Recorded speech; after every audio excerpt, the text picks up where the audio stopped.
In answer to the question, was the development of the atomic bomb by the United States necessary, I reply unequivocally, yes. To the question, is atomic energy a force for good or for evil, I can only say, as mankind wills it. Brigadier General Leslie Groves. We have a podcast about energy. The jewels that these national labs are. In terms of science and scientific capabilities, big dreams can happen. Keeping our nation safe. Clean energy is the way of the future. It's America's economic engine. It's science. For the people. This is Direct Current. Previously on Direct Current. Called it the Manhattan Project. That a self-sustaining chain reaction had started. The chemists would have known they were working on uranium. Most of the others wouldn't have had a clue what they were working on. You think that people can't keep secrets, but I found out that women can keep secrets. Don't tell your neighbor anything that you wouldn't want to have spread. That was secret. The Los Alamos function basically was we were the weapons design laboratory. Our goal was to design, build, and help figure out ways to deliver the nuclear weapons in combat. In order for all the work to come together, they'd have to get the uranium from Oak Ridge and the plutonium from Hanford out to New Mexico. Now they'd take it out of those collectors, put it in small, gold-lined, coffee cup-sized containers, put 2 of them in a briefcase, strap it to an Army lieutenant's arm, dress him up to look like a salesman, put him on a passenger train up through Chicago and out to Los Alamos. That's how every bit of the uranium for Little Boy got transported from Y12 to Los Alamos.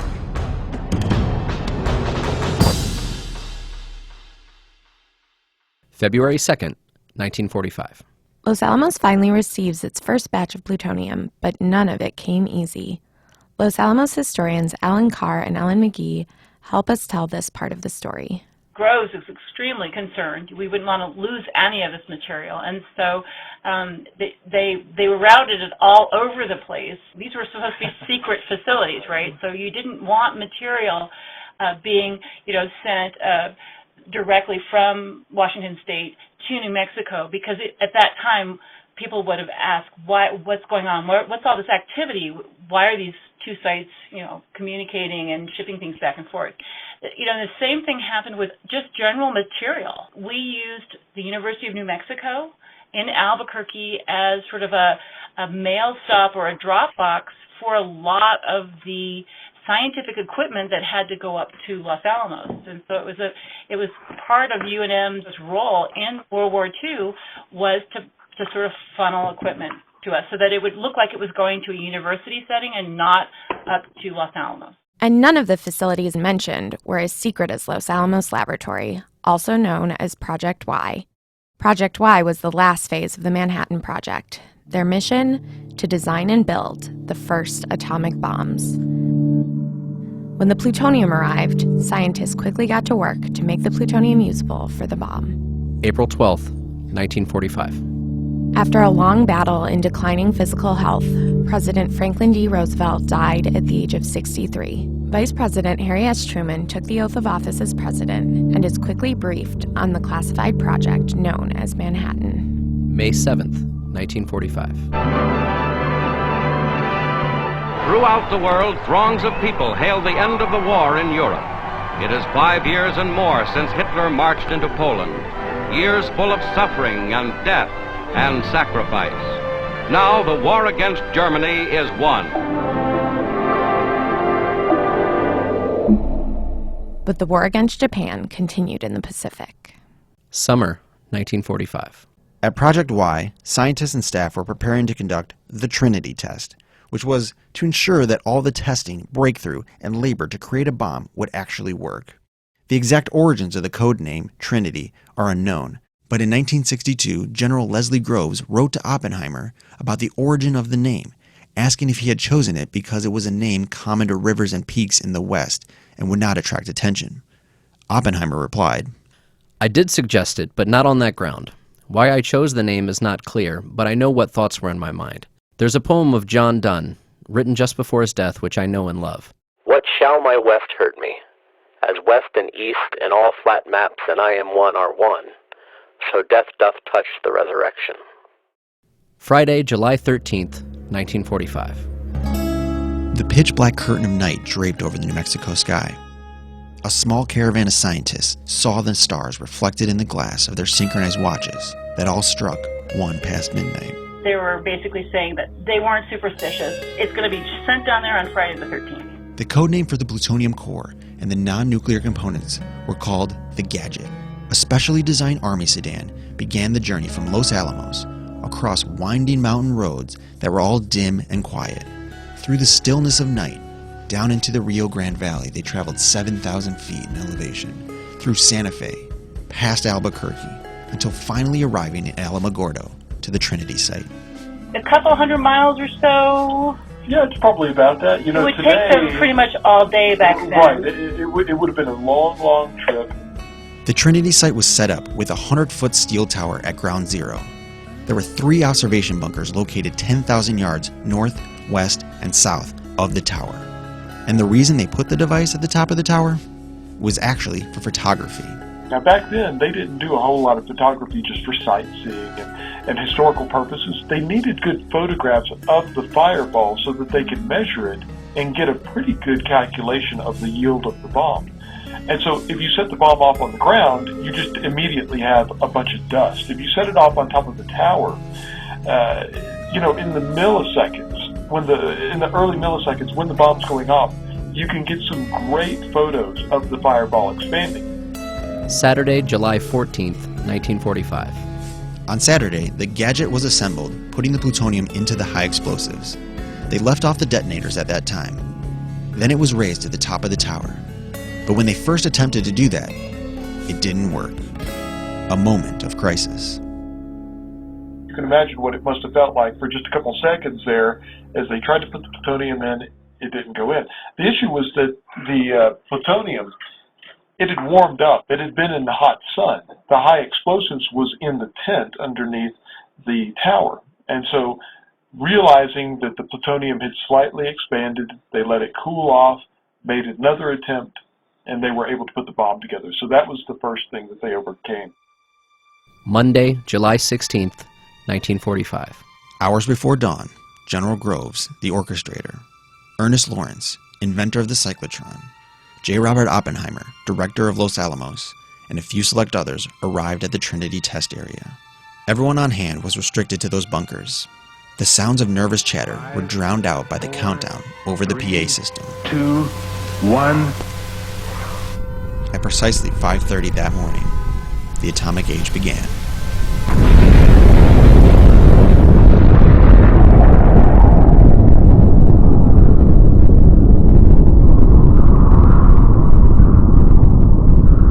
Seconds after the detonation came a huge blast, sending searing heat across the desert and knocking some observers to the ground. A steel container weighing over 200 tons, standing a half a mile from ground zero, was knocked over. The bomb vaporized the tower that was holding it, and when the fireball came in contact with the ground, it absorbed the sand. The sand then melted into a fireball and rained back down onto Earth and hardened the desert floor, turning the sand around the base to green glass. That glass would later be named Trinity, after the Trinity test. The device released approximately 18.6 kilotons of power, which is equivalent to about 20,000 tons of TNT. That was higher than anybody had predicted. The New Mexico sky was suddenly brighter than many suns. Some observers suffered temporary blindness, even though they looked at the brilliant light through smoked glass. As the orange and yellow fireball stretched up and spread, a second column, narrower than the first, rose and flattened into a mushroom shape, thus providing the atomic age with a visual image that had become imprinted on the human consciousness as a symbol of power and staggering destruction. We knew the world would not be the same.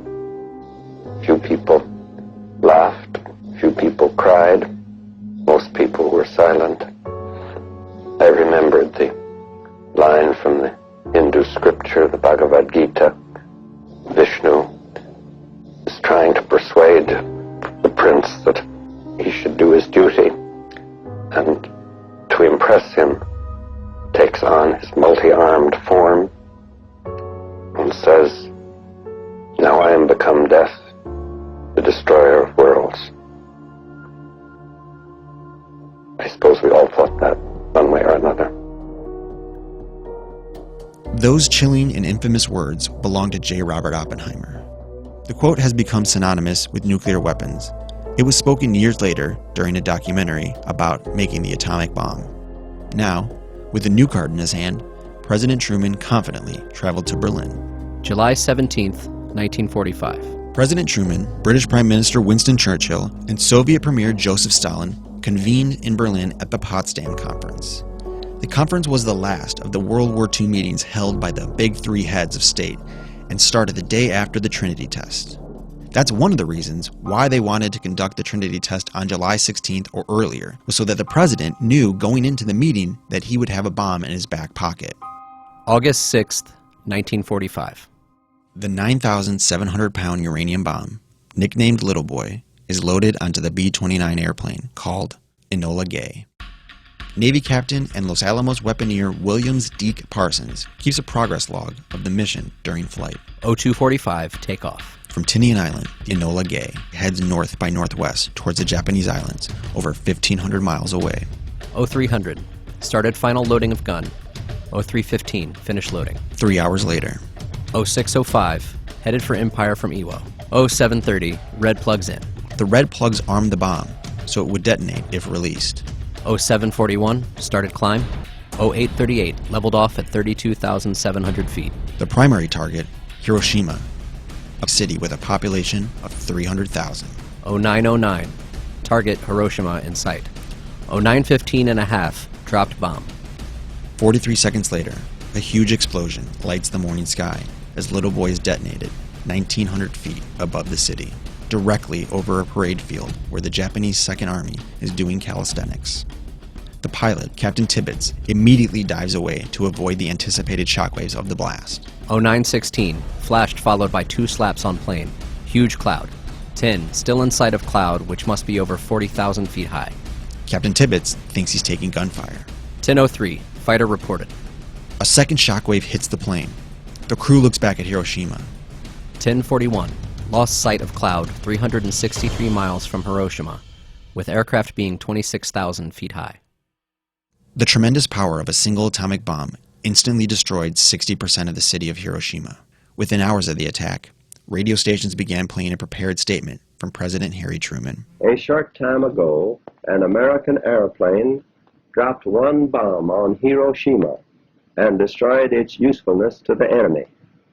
That bomb has more power than 20,000 tons of TNT. The Japanese began the war from the air at Pearl Harbor. They have been repaid many-fold, and the end is not yet. With this bomb, we have now added a new and revolutionary increase in destruction to supplement the growing power of our armed forces. In their present form, these bombs are now in production, and even more powerful forms are in development. In the absence of a Japan surrender announcement, President Truman orders a second atomic attack to take place. August 9th, 1945. The 10,000-pound plutonium bomb, nicknamed Fat Man, is loaded onto the B-29 airplane called Boxcar. Commander and weaponeer Frederick Dick Ashworth, another member of the Los Alamos team, keeps a progress log of the mission during flight. 0347, takeoff. Boxcar and 2 observation planes take off from Tinian and head for its primary target, Kokura Arsenal, located at the southern end of Japan. 0400, charge green plugs to red prior to pressurizing. 0500, charge detonator condensers to test leakage. Satisfactory. 5 hours later.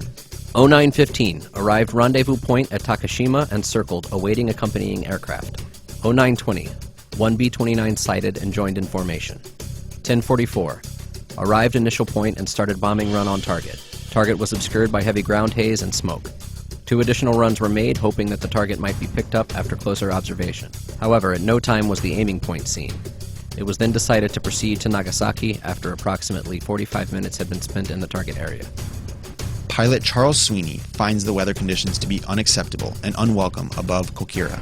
Sweeney makes 3 passes over Kokura, then decides to switch to the secondary target, even though he only has enough fuel remaining for a single bombing run. 1150, arrived in Nagasaki target area.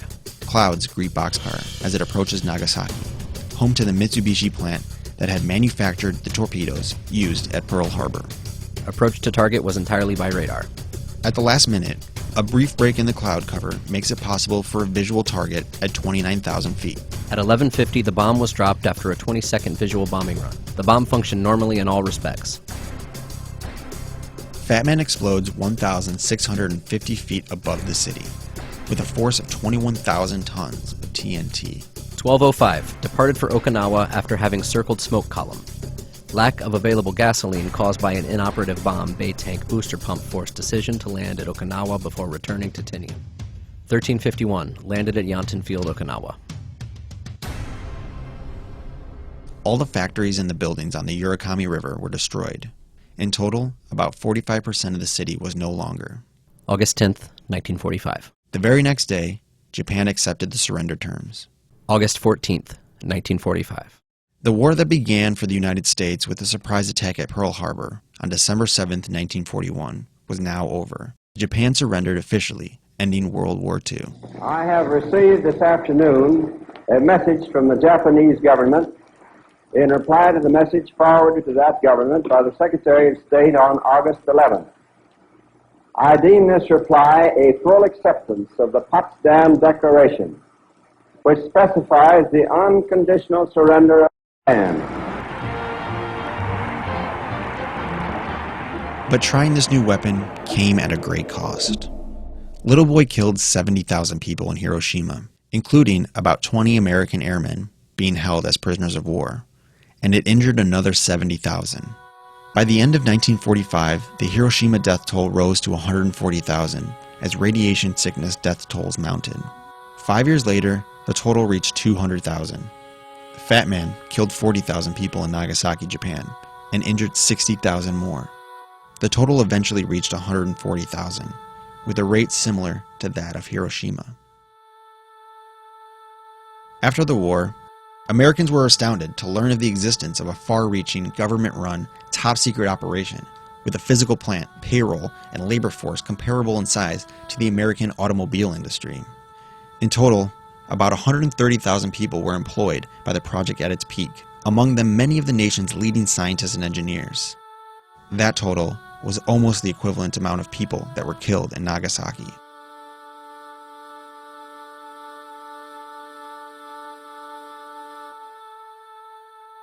The war might have ended, but that isn't where our story ends. In a way, it's where the story of the Department of Energy begins. August 1st, 1946. Almost exactly 1 year after the surrender in Japan, President Harry Truman signed the Atomic Energy Act, which transferred all Manhattan Project assets and responsibilities to the Atomic Energy Commission, whose mission was the peacetime development of atomic science and technology. August 15th, 1947. The Manhattan Engineer District is abolished.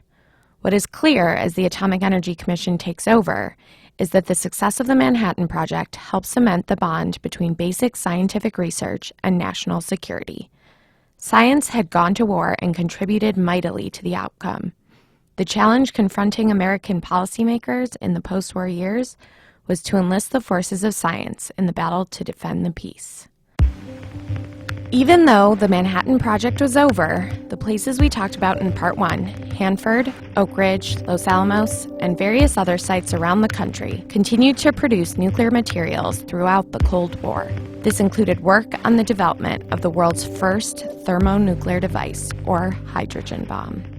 Meanwhile, through a series of reorganizations, name changes, and the addition of other offices, the Energy Policy Office, the Federal Energy Office, the Federal Energy Administration, the Energy Research and Development Administration, the Nuclear Regulatory Commission. Almost exactly 32 years after the first bomb was dropped, on August 4th, 1977, the Atomic Energy Commission became what we know today as the U.S. Department of Energy. Working with Congress, we've now formed a new Department of Energy, headed by Secretary James Schlesinger. And because the Department of Energy is a direct descendant of the Manhattan Project, we still own and manage most of the major Manhattan Project properties. So the question became, what are we going to do with these Manhattan Project facilities? That's David Klaus, the Department of Energy's former Deputy Undersecretary for Management and Performance. He was crucial in figuring out what sites could be demolished and which should be preserved.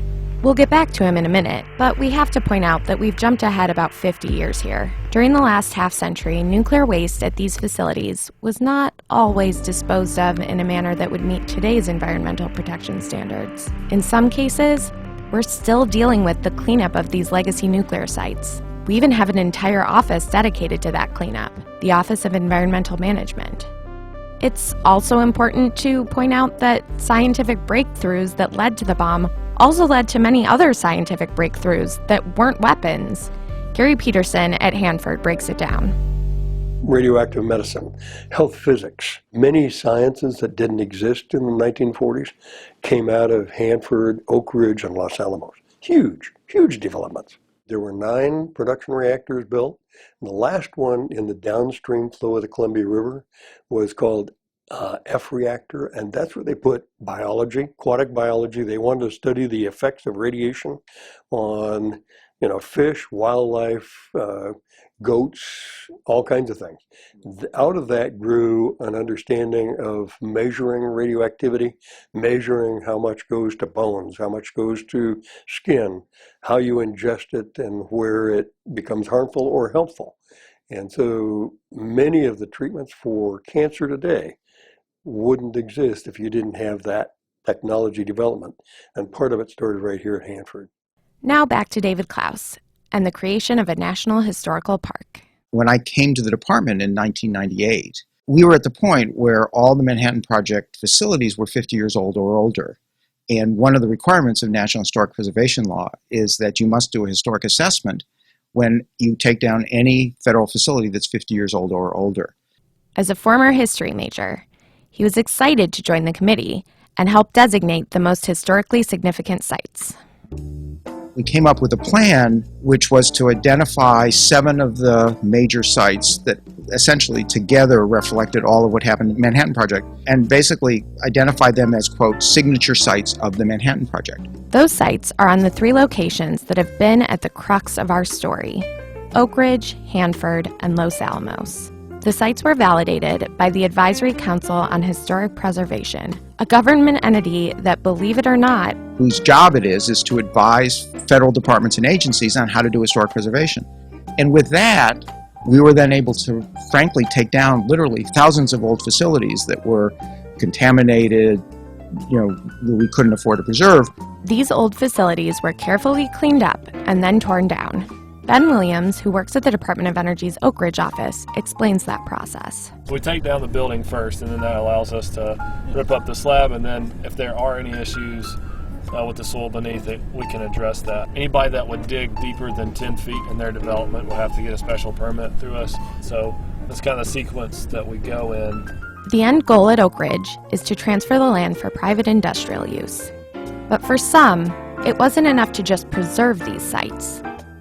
They wanted to make them accessible, to really tell the story of the Manhattan Project to the American public. At the forefront was the B-Reactor Museum Association, or BURMA, in Hanford. Would the park exist if it weren't for Burma?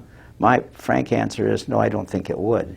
That's Maynard Plahuta, former Burma president. And when the announcement came that we're going to close down the whole site with regard to producing the plutonium in the reactors, these people said, look, this B reactor is significant from the standpoint of it's the first in the world, the first of its kind. We really need to preserve it so that it doesn't become ancient history, so to speak, and everybody forgets about it. So they created BURMA. Thus began the challenge of forming a national historical park. Creating the first atomic bomb was one thing, but protecting the places that made it happen was quite another. Hanford's Gary Peterson explains what happened next. At that point, there was a group at Oak Ridge, Tennessee, Los Alamos, and here in the Tri-Cities. Tri-Cities in Hanford, Washington. Who all worked together with our congressional offices from New Mexico and Tennessee and here to get everybody supportive of a new national park, Manhattan Project National Historical Park. And so it wasn't one person, it was all of us. It took over 10 years. But in December 2014, the teamwork paid off as Congress passed the National Defense Authorization Act, which included provisions for the Manhattan Project National Historical Park. But how do you go about uniting a set of preserved buildings literally spread across the country into a single park? The superintendent of the Manhattan Project National Historical Park, Chris Kirby, has some idea. And once it's established, there's a lot of administrative things that have to take place in order just to ensure the park is in the system and it can be staffed up and get its budget and start running. And then once those foundational things are addressed, the National Park Service starts looking at things like what's already happening in the community, how interested is the community in the park, and what are their priorities. And I think the biggest, most critical thing to do is develop and maintain a good relationship with your gateway communities, communicate your park priorities and capabilities to the public, and be very realistic with your expectations, especially in the first few years when budgets and staffing levels, they're often low or non-existent. Many of these new parks are established after many years and sometimes decades of hard work by the communities. Like the fact that the people at Burma had already put in over a decade of emotional investment. But very often the National Park Service is just learning about the park when it gets established. So often there's a disconnect there, and that's why those community relationships are so important, is so that expectations can be realistic and the National Park Service and its communities can, proceed down a path where they jointly work together. Which brings us back to the present. 2017. The park has been established, and if you find yourself near Hanford, Washington, Oak Ridge, Tennessee, or Los Alamos, New Mexico, you can go visit and get yourself a shiny Manhattan Project Junior Park Ranger badge. Story over. Well, not quite over. Even though the park is established, it's still going to take a while before all of those important sites are open to the public. Here's David Klaus and Gary Peterson. I think we're probably at least a decade away from the park being able to be what most people think when you think of a park. The fact that this is a national park that's in 3 locations and it won't be owned by the National Park Service, it's going to be owned by DOE, is unique, really unique. But the other uniqueness of this national park at Los Alamos, Oak Ridge, and here is that all 3 sites are still working sites. And so how do you have a national park? And the various sites are at different stages of being ready to be open to the public. Hanford, for example, has been doing tours of the B reactor for years. Welcome to the B reactor. This is one of our newest national historical parks, so we're very proud to now be a part of the National Park Service. So why don't we come on inside and we'll get our tour started.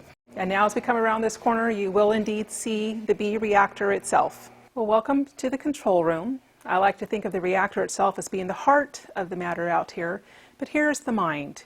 At this wall over here, we have one whole wall that is full of nothing but knobs. So we are now in a humongous room. This is called the valve pit because we actually are going down into a pit. It's very huge and it's completely lined in concrete. Concrete floor, concrete walls, stairs, metal graded platforms all over the place. But more than anything else, what you see in this room are pipes. Lots and lots of pipes. They are probably at least 10 inches in diameter. They're either painted gray or silver.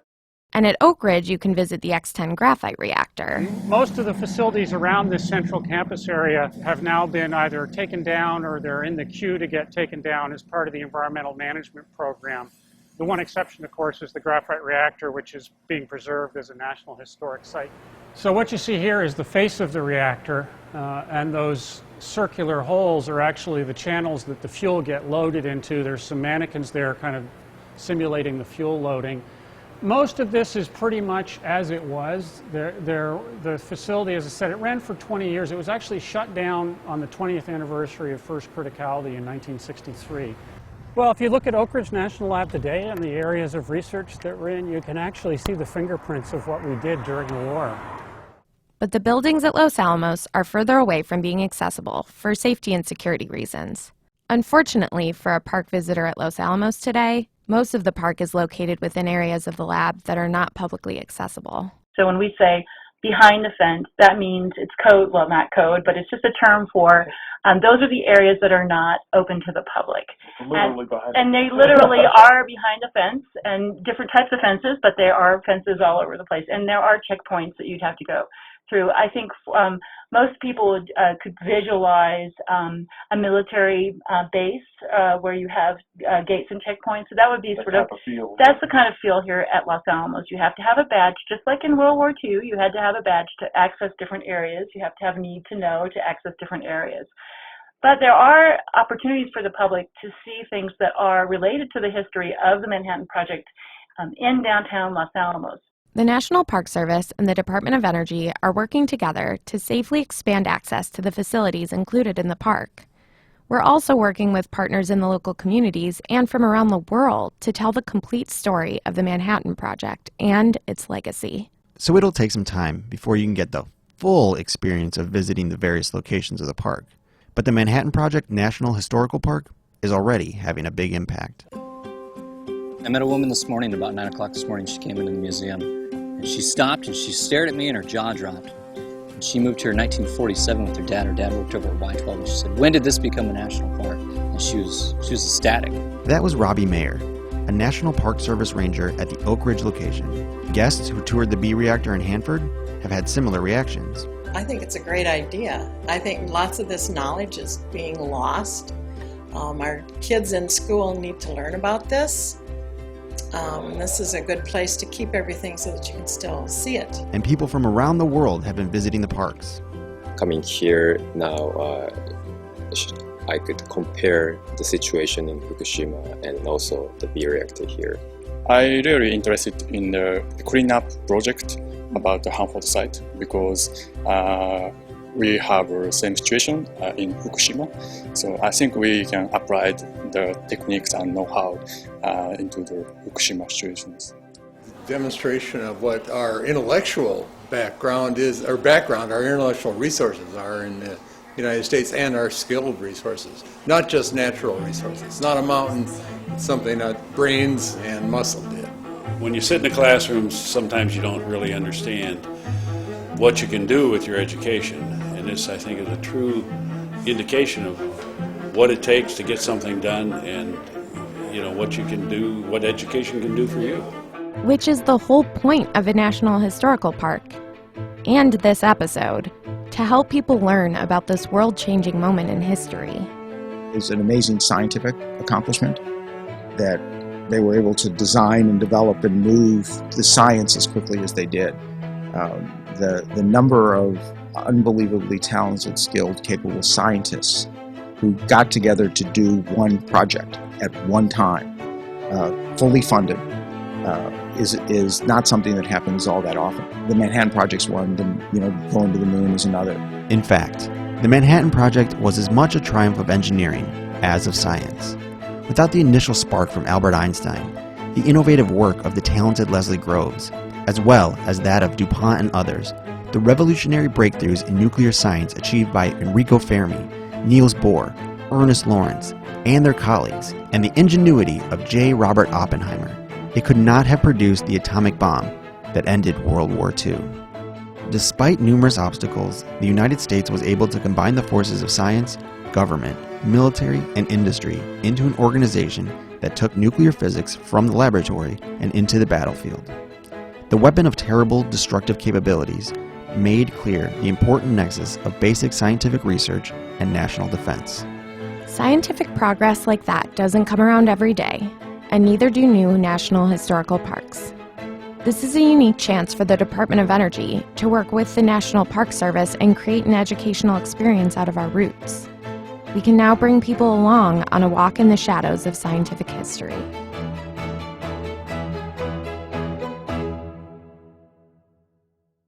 You can learn all about the Manhattan Project National Historical Park on our website, Energy.gov/Manhattan Project. There you'll find an extensive photo gallery of both past and present locations, video tours, and unique content not used in this podcast. If you have questions about this episode or any other episode, you can email us, directcurrent@hq.doe.gov, or tweet @energy. If you're enjoying Direct Current, help us spread the word. Tell your friends about the show and leave us a rating or review on iTunes. We really appreciate your feedback. We'd like to again give an atomic thank you to the folks at Oak Ridge, Jonathan Sitzler, Ben Williams, Ray Smith, Tom Mason, Claire Sinclair, and everyone else for their southern hospitality.